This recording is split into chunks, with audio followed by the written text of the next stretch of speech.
Hello, my name is Carla Apollo, and today I'm going to talk about the role and impact of cooperative extension in diabetes education in self-care.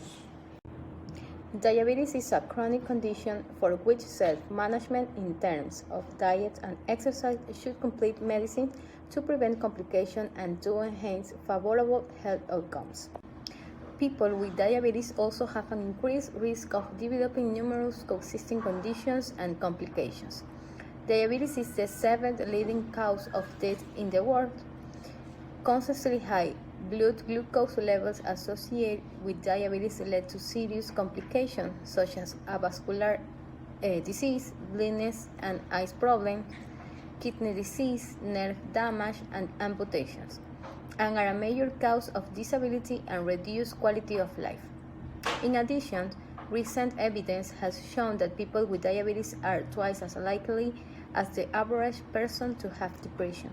Here's a brief overview of the 7 areas of diabetes education. We teach you how to eat a healthy and balanced diet while still enjoying all of the foods that you love.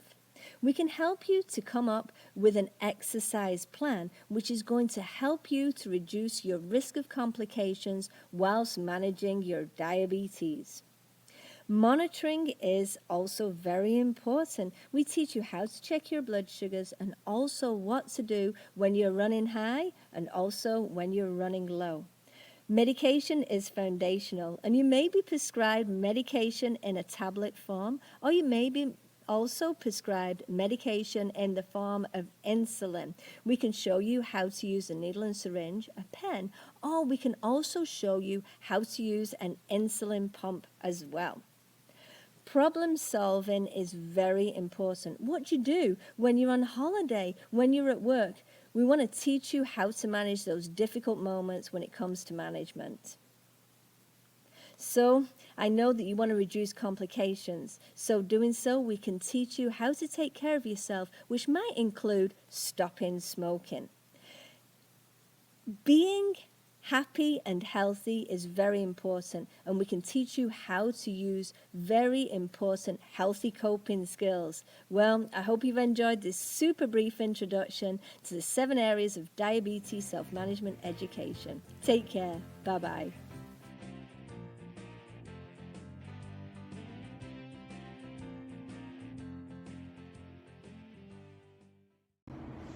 Diabetes Self-Management and Education and Support, or DSMIS, service provide information and skills for people to manage their diabetes and related conditions.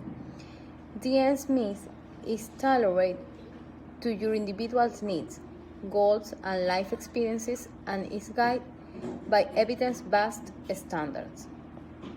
You learn how to eat healthy, be physical activity, monitor blood sugar levels, take medication, problem solve, reduce risk for other health conditions, cope with the emotional side of diabetes, and improve your health and quality of life. DSMIS is led by a diabetes educator like a registered nurse, registered dietitian, or a pharmacist. It is important to receive diabetes self-management service when you are first diagnosed. There are 3 other times can help you manage your diabetes that include at your yearly follow-up visits with your doctor, if health complications arise, and when change in your care occur.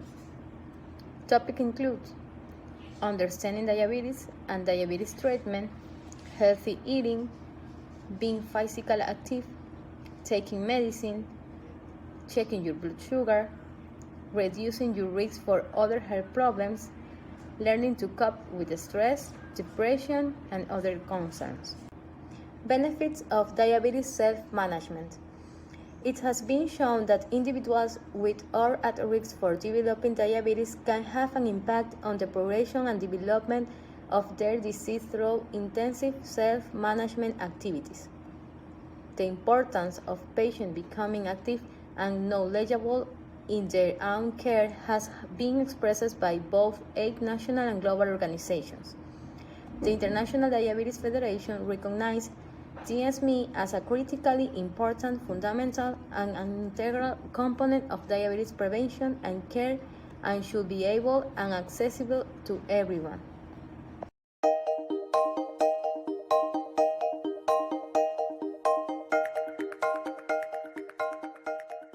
Hi, I'm Joan London. Managing diabetes can be complicated, even confusing, especially when you're first diagnosed. Working with a certified diabetes educator is really the best way to get the support that you need. Joining us is Christina Macchio, a certified diabetes educator, and Dr. Ann Albright, director of the CDC's Division of Diabetes Translation. You know, Ann, it just seems like it must be kind of overwhelming to a person to first get that diagnosis because you really do have to learn to manage it, right? It's critical. It's like buying a new device, and you need to have some instructions. Otherwise, you're flying in the dark. So getting diabetes self-management education and support is at the heart of good care. So how do you go about working with patients? So my goal with patients is to meet them where they are. I learned that very young when I started working in a public hospital. I had 70-year-olds, I had 30-year-olds, I had people of all ages in one room. Some people didn't speak English.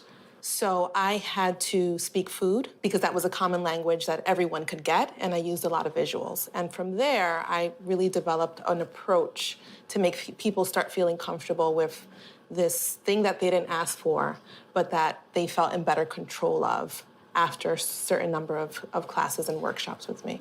Are you also there to say, yeah, we're gonna figure out how to manage this, but you're still gonna be able to live your life okay? Absolutely, you're still a person. You know, you're now a person with diabetes. Diabetes is not who you are. All right, so this is like kind of the human touch, right? That's so important. Yes, diabetes is very personal. There are millions of people in the country with diabetes and pre-diabetes, but each with diabetes has to find their journey and to be as successful as possible. And diabetes self-management education is critical to having an enjoyable and full journey with diabetes. All right, well, I thank you both. So if you want to get more information on diabetes self-management education and find an educator like Christina, log on to cdc.gov/diabetestv. We'll see you next time. I'm Joan London. Sponsored by NACDD with support from the Centers for Disease Control and Prevention. Visit cdc.gov/diabetestv. The prevalence of diabetes mellitus 2 in 2030, it was the first cause of death in Ecuador. The American Diabetes Association and the Latin American Association of Diabetes have stated that education is a right that has every diabetes patient and should be part of the treatment in all systems of health, both public and private. The right is currently not fulfilled. Has shown that between 15 to 18% of patients do not know the character chronic disease, exchange portion of food, self-control, food care, and others. In conclusion, the prevalence of diabetes continues to increase globally and nationally, causing an enormous burden to individuals affected by the disease, as well as the healthcare system treating them. Diabetes is not curable, but is manageable. Through active participation in their own care, individuals with diabetes can dramatically impact the outcome of their disease. Diabetes self-management has been shown to be effective in reducing the risk of diabetes-related complications in both type 1 and type 2 diabetes, and preventing or delaying the onset of type 2 diabetes if those at risk for developing the diseases. Individuals affected by diabetes encounter several barriers to the self-management of their disease and DSM, including lack of knowledge or understanding of their disease and accessibility of the available programs. Thank you very much.